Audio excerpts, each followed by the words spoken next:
Greetings. Welcome to the morning BreadCast. And we got a good one today.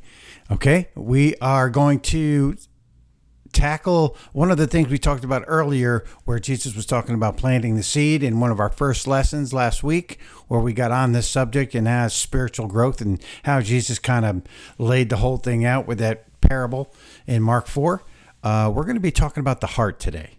So the heart is where the seed would be planted, the thing that needs all the cleaning, right?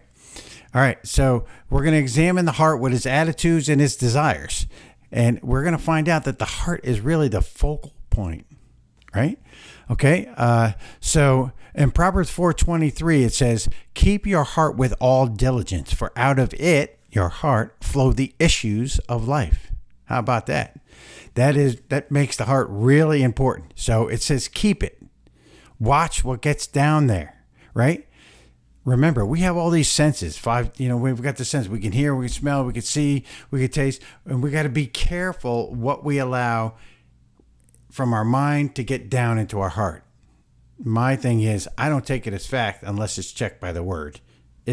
I refuse to let it get down in there, right? Anyway, your heart attitude towards God and your fellow man are the key issues that need to be addressed, right? So as we begin to look at this heart, and we're probably going to take a couple of weeks on this one because it's that important. It becomes apparent with your heart that many people have a misconception about it. I mean, they'll do things in their life and they'll say, well, God knows my heart.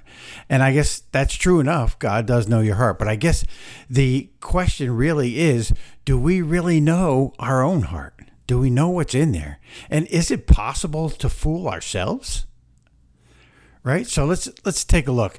David writes in Psalm 19:14, he says, "Let the words of my mouth and the meditations of my heart be acceptable to the Lord my God." In other words, David is checking his heart to make sure that it's right before God. That is valuable, very valuable, right? So as I began to study this years ago, I ran across a definition of sin, a biblical definition. There's a few different ones. Trespass is one, but there was a biblical definition that was so powerful to me that it really set me on a course that really changed the way I looked at life, right? So there's a biblical definition of the word sin. You'll find it in Joshua when he is faced with the Lord and he goes up to him and he says, "Are you for us or are you for them?" He's contemplating the Jericho and he says, "Are you for us or are you for them?" And interesting, Jesus' answer is, "Neither. I'm not for you and I'm not for them, but you could be for me if you want." Is basically what he said. So the definition, there was a word in the margin there for sin, and this was the definition. It says, the intrusion of self-will into the sphere of God's divine authority.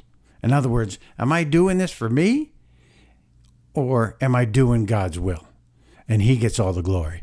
So staying in an attitude of worship and staying humble really changes the way you perceive things. So that definition of the intrusion of your own self-will into the sphere of God's divine authority is a key issue. Keeping your heart with all diligence is a key issue. I want to leave that with you today because I don't want to go too deep into it because that particular point is crucial. Remember, 21 days. Keep your heart with all diligence, right? So I'm going to leave you with that. Have a blessed day, and we will see you again next time on the Morning BreadCast. Remember, thanks for tuning in. Remember to like and subscribe and share this. Hit the notification bell if you want to get these every morning from my YouTube channel. So remember, my website is diggingforendtimetruths.com, and I have a YouTube channel as well. That's where these are posted. And if you hit the notification bell, they will show up every morning. Right? God bless you. Have a great day, and we'll see you again next time on the Morning BreadCast.